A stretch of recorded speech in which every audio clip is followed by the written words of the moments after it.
Would you say true happiness is more connected with the body or with the soul? Oh, definitively, I think, in my view, with the soul.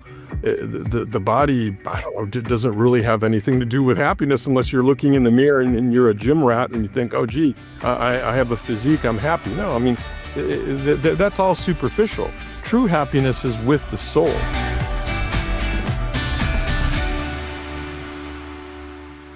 Welcome to the Antony Gordon Show, powered by Lighthouse Edutainment. The conversation we're going to cover today goes straight at one of the core issues facing Gen Z today. Not a lack of intelligence, not a lack of opportunity, but a lack of trained resilience in a world engineered for comfort. On today's show, we will break down how the very things modern culture tells young people to avoid, discomfort, sacrifice, patience, are actually the exact ingredients required for confidence, meaning, and mental stability. Some of the topics we will touch on include why instant gratification is quietly eroding mental health, the connection between discipline and self-respect, how delayed gratification rewires your brain for success, why resilience isn't something you're born with, but something you build, and how small acts of discipline can become a psychological shield against anxiety and depression. This isn't theory,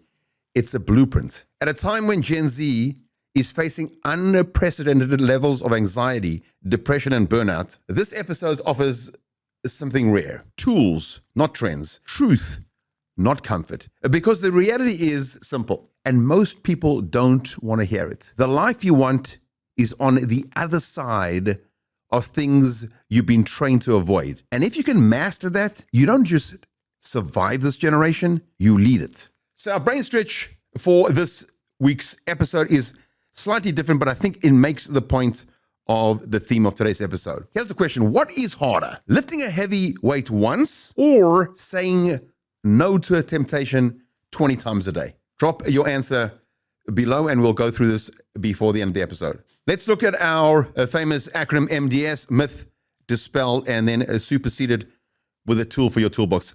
The myth that pop culture wants you to believe is you should avoid discomfort. This is the silent operating system of Gen Z. Convenience equals good, discomfort equals bad, and social media reinforces it 24/7. Let's dispel this. That mindset isn't protecting you, it's weakening you. Avoiding discomfort doesn't reduce anxiety, it builds fragility. This premise is backed by clinical psychological studies. So if we supersede the myth with the tool that I want you to take with you, discomfort is not the enemy, it's the training ground. Discipline and delayed gratification are not punishments, they are psychological armor. Every time you do the hard workout, study when you don't feel like, say no to short-term pleasure, you're not just building success, you're building resilience against anxiety, insecurity, and instability. We're living in a world where everything is instant. Instant dopamine, instant validation, instant entertainment, scroll, tap, like, repeat. And somehow this always-on world has left an entire generation more anxious, more overwhelmed, and more lost than ever before. That's not an accident. It's a system designed to reward impulse and punish discipline. So the real question is, how do you fight back? Because you do not beat a dopamine-driven world with more dopamine. You beat it with something stronger. Discipline, resilience, delayed gratification. And today's guest doesn't just talk about those ideas, he lives them. Dr. Emilio Justo is a physician, but more importantly, he's a blueprint for something that's becoming dangerously rare: self-mastery in an age of distraction. So today, we're breaking down the habits, mindset, and daily disciplines that can help you take your mind back. This is a conversation about fighting back and winning. Welcome to the Antony Gordon Show, Emilio. Thank you so very much, Anthony. It's really a delight to be here. I've been looking forward to this so much, and getting to know you recently was just a sincere pleasure and delight. I mean, you're a wonderful human being, and I really have gotten just shivers down my spine right now. So Within literally 60 seconds of us speaking, scanning your background, 3 topics or themes jumped out at me, which were discipline, resilience, and delayed gratification. So I think the best place to start with is, if you don't mind, is give us a little bit about your journey and how these three stepping stones, if you will, have become such a big part of your life work. Basically, my life is one filled with delayed gratification, not by choice, but by the way my life developed. My parents and I are Cuban refugees. We fled communist Cuba, and I was a young child. I was 3.5.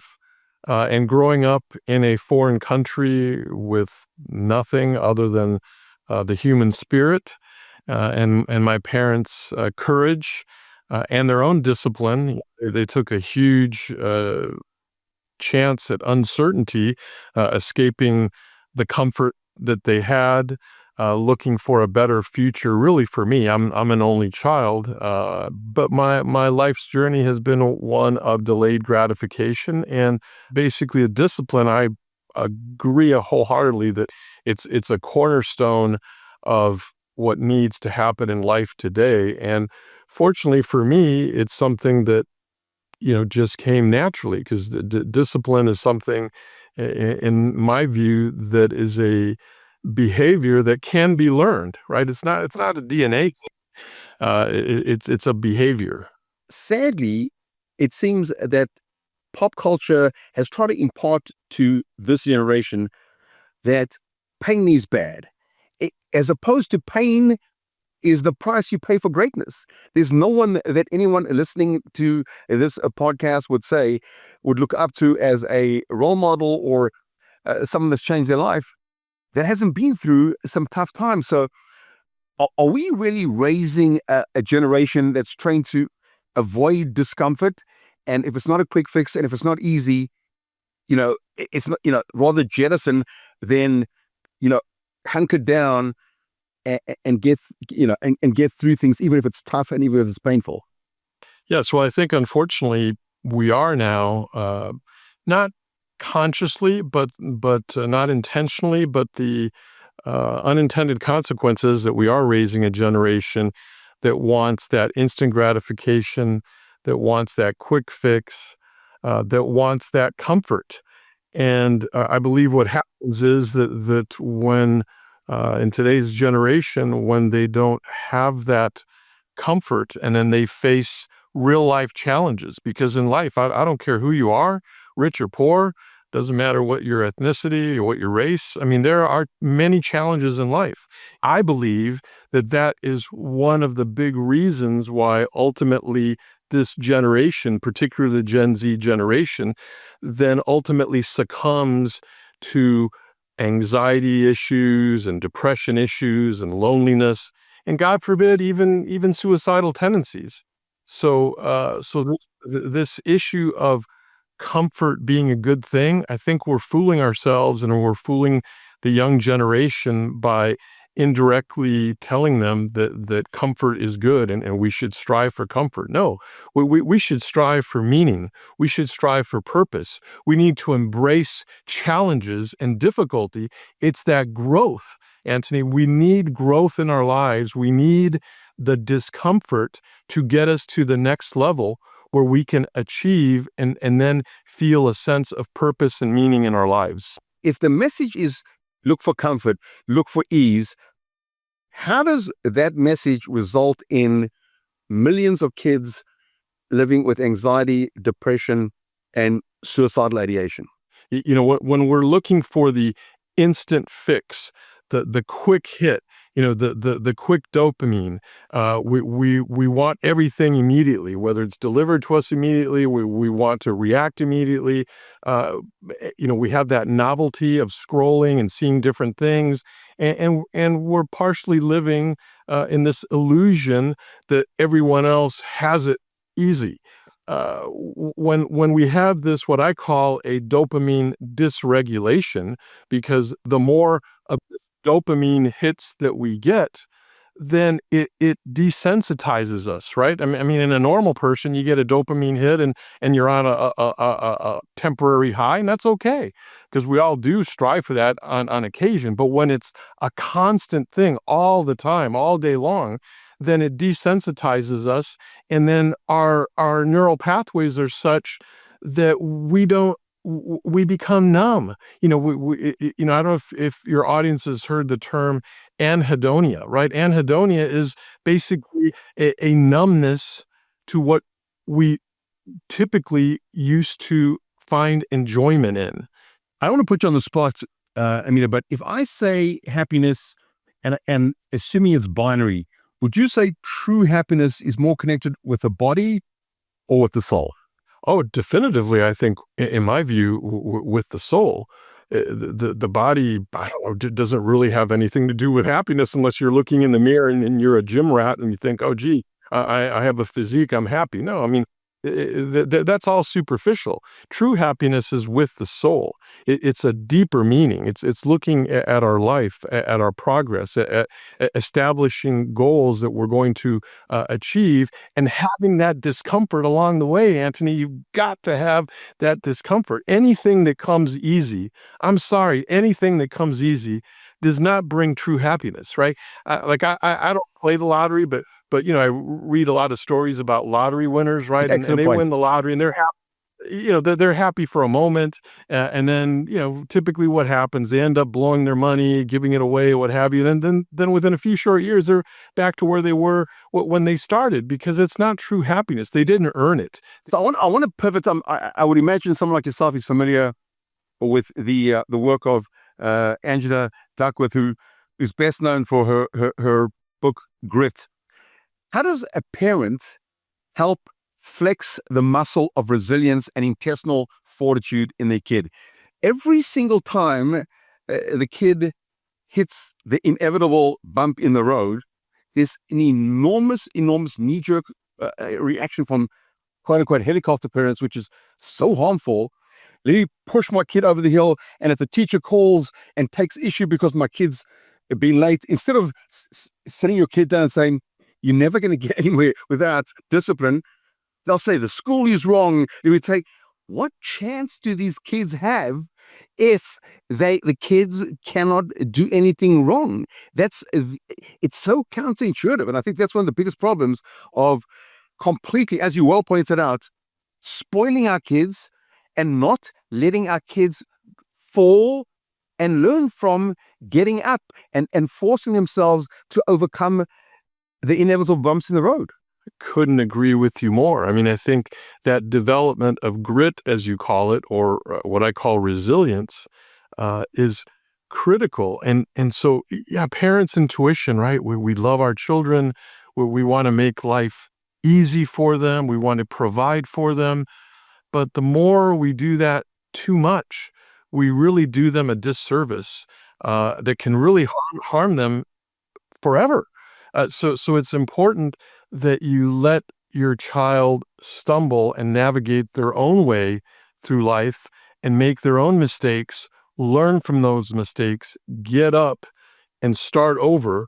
And in the case of a child who's dealing with a teacher, I mean, we encountered this with our own daughter just last year, who had a difficulty with her math teacher, and our daughter is exceptional in math. And it was so tempting. My wife and I talked about, gee, do we call this math teacher? Do we set up a meeting? And no, we decided, we sat down with our daughter and said, hey, look, you have some legitimate points, some concerns, write them out, make a list, set up a meeting between you and the math teacher. And she did. And we were so proud of her because she hammered it all out, and they got to an agreement. This is at the beginning of 8th grade. By the end of 8th grade, it ended up being her favorite teacher, Antony, because she developed such a good relationship with that teacher. So we focused a little bit on the two legs of the stool, discipline, resilience. Talk to me, if you don't mind, for a sec, Emilio, on delayed gratification. And correct me if I'm wrong, I think that's a large thesis of your book. Why is it by cultivating the trait of not being impulsive that is a vitally important tool for success in life? Yeah, so delayed gratification, and you are correct. I appreciate you mentioning the book. It's The Power of Pause, Mastering Delayed Gratification for Success. And delayed gratification, in my view, Antony, is really the foundational principle where everything else derives from. And in simple terms, delayed gratification is resisting the immediate temptation for an reward, now, in favor of a longer, greater reward later. And that's part of that whole, self-discipline aspect where one has to be able to say no to many different things today, because we all want now, now, now, now, now. But we have to be able to say no to that instant gratification and to really pause, ponder things, determine, is this decision or is this item or whatever the case may be, is it going to really be valuable to me for my long-term success and my long-term goals, right? We have to think in terms of long-term, not immediacy. Immediacy doesn't get us anywhere. We have to keep the mindset of that long-term. So when we delay that instant reward for a future, much greater reward that will help really build our future, that's what delayed gratification is all about. Can we try and give 3 habits for our audience, for our viewers, that they can bring into their lives to start developing this muscle of delayed gratification? Because it's very contrary to what they're learning in pop culture. It's very much not the mainstream message. Can you try and make this practical with, forgive me if I'm putting you on the spot, to develop some habits and ideas so that the folks that are listening can at least hold back before they go through the notion of jump and then think? Sure, Anthony, sure.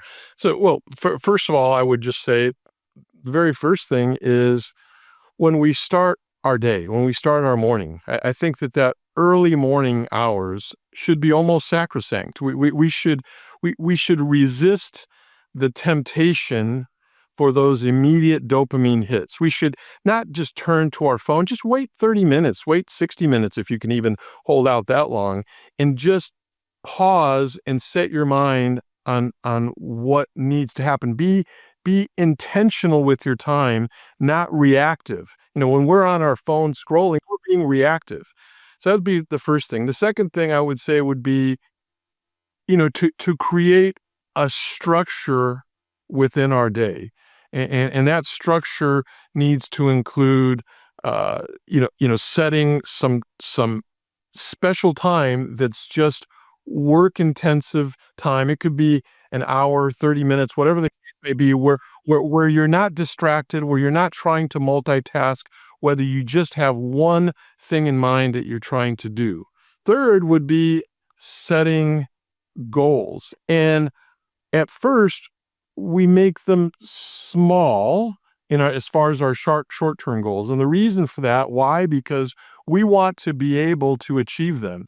A simple goal might be something as, I want to walk 10 or 15 minutes in the morning or in the evening for exercise, just to start with. And once you achieve that small goal, you're then neurally training your brain. You're starting to rewire that brain that you're achieving something, you're earning something. And then from there, you expand and have larger goals. And then you have long-term goals that I believe for long-term goals should be just the opposite. We should set huge goals, no matter what situation you're in. You may be down and out. You may think, oh gosh, I've tried everything. This hasn't worked. I'm a loser. No one is a loser. You have to just make small decisions and pause and make those small decisions, make those small achievements, give yourself that positive feedback. And so every positive decision that you make is a stepping stone towards success. The mistake, I think, and Emilio, we might have touched on this offline, is parents want to be popular and buddies with their kids. It's a huge mistake, because the truth is all the research shows that these kids are looking They're looking for an authority figure. They're looking for the mother or father to say no. They're not looking for complete laissez-faire. I think that also is a subliminal message, which is such a disservice that pop culture has disseminated through all these platforms. Oh, I agree wholeheartedly. I mean, and that goes back to the comment I made about there's got to be boundaries. And as a parent, yeah, it's not your job to be their friend. It's their job to be a parent and a role model and a disciplinarian. Now, disciplinarian may sound harsh. It may sound like punishment, but it's not about punishment. If you love someone and you want the best for them long term, there's got to be discipline involved, because that discipline is ultimately what's going to shape that child, that young person, into growing up to being a responsible, goal-driven human being that can achieve great things. If you just give them everything and just ignore, and you're their friend and this and that, oh my goodness, it's just a disaster waiting to happen. That child is going to grow up to be, unregulated, dysregulated, and be a free spirit, but that free spirit may not really have true meaning and true purpose in their life. So discipline is not punishment. It's not restricting freedom. It is absolutely quintessential in all of our lives, regardless of age. 100%. As I mentioned when we began this chat, Amelia, a couple of weeks from now, you and I are going to be on a stage. Talk to me about the TED Talk. Talk to me about the basic thesis of what you're going to be sharing with the audience a couple of weeks from now. Yes, well, this time, this will be my third TEDx talk, and this one is going to be, the title of it is The Most Dangerous Skill in the Modern World. You know what that might be, Antony? You want to take a yes or no? The most dangerous skill in the modern world. I would imagine it's something connected to discipline. It's I call it speed. The most dangerous skill in the modern world is speed, because I feel that speed is equated to boom boom boom, getting things done, and not really stopping and reflecting and pausing, which I'm all about pause, right? That's why I wrote the book The Power of Pause. I'm all about pause and reflection, and not hurrying one's way through life. And so basically, it's just it's quite a simple talk, but it's a talk where I'm giving several examples in my own life, just simple examples of how I rushed through things and it really kind of backfired for me. Even though I had the warning signs and I could have easily modified what I was doing, but instead I myself fell into that trap of rushing rather than pausing. So that's what I'm going to talk about. Amazing. Kids nowadays will say, oh, well, the world's different now. You can't compare how you feel now because it's different. We have technology, we have A, B, and C. And I to this moment, I still feel, no, I mean, yeah, we have different things. We may have technology, we may have faster cars, we may have, smart sensors and all this other garbage. But ultimately, the basics of life, the basic principles of human beings, of character, of dignity, of respect of each other, and of humility, right? I think I'm a big advocate of humility because I see too many people out there who, because of, let's say, their wealth or their power or their fame, think that they're just better than everyone else. No, well, we're all equal on this earth. We're all equal. It doesn't matter our upbringing. It doesn't matter our money. None of that matters. So humility is key. Beautiful. I want to, if I may, wrap this up by saying the following. In the short time, we've got to get to know each other, and I've taken some time to get to know some of your writings. I think when the producer asked me, the rationale for having you in the show, it was such a no-brainer for me. Someone like yourself and some of the pearls of wisdom that you impart, it's very clear that your life and what you personify is exactly what you believe in. You walk the talk, and I think it's wonderful to have this person like you, who I think could be a role model to so many on the show. And I hope that our listeners and our viewers will take a lot of what you've said to heart, I'm looking forward to seeing you in a couple of weeks in TED Talk. And thank you for being on the show. Continued success and Godspeed. Thank you so very much, Antony. It's been a sincere delight and a privilege.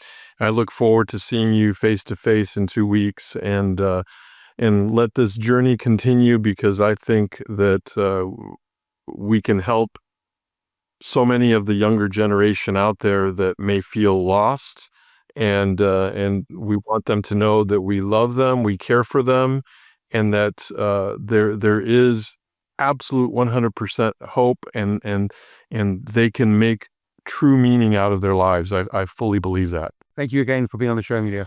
So thank you, Antony. So before we give an answer to today's brain stretch, let's remind ourselves what the question is. The question was, what is harder, lifting a heavy weight once or saying no to temptation 20 times? So logically, most people think strength is physical, but one of the highest forms of strength is invisible. Controlling yourself. Saying no to temptation trumps lifting a heavy weight every day. So friends, to bring this all together, we've been sold a lie that the goal of life is to feel good all the time, that comfort is success, that ease is happiness. But if that were true, this generation with more comfort, more convenience, and more access than any before would be the happiest generation in history. And it's not even close, because the truth is the opposite of what we've been taught. A meaningful life is not built on comfort. It's built on control. Control over your impulses. Control over your habits. Control over the voices in your head that says, just take the easy way out. What Dr. Emilio Justo reminded us today is simple, but not easy. Discipline is not punishment, it's freedom. Resilience is not something you're born with, it's something you earn through struggle, through setbacks, through showing up when you don't feel like it. And delayed gratification, that's the separator. In a world where everyone is chasing the quick hit, the people who can wait, who can build, who can stay consistent when it's boring, when it's hard, when nobody's clapping, those are the people who actually win. Not just in success, in peace of mind. So if you take one thing from this conversation, let it be this. Don't let the algorithm train your mind. Train your mind to beat the algorithm. My name is Antony Gordon. Stay real, stay rare, stay awake.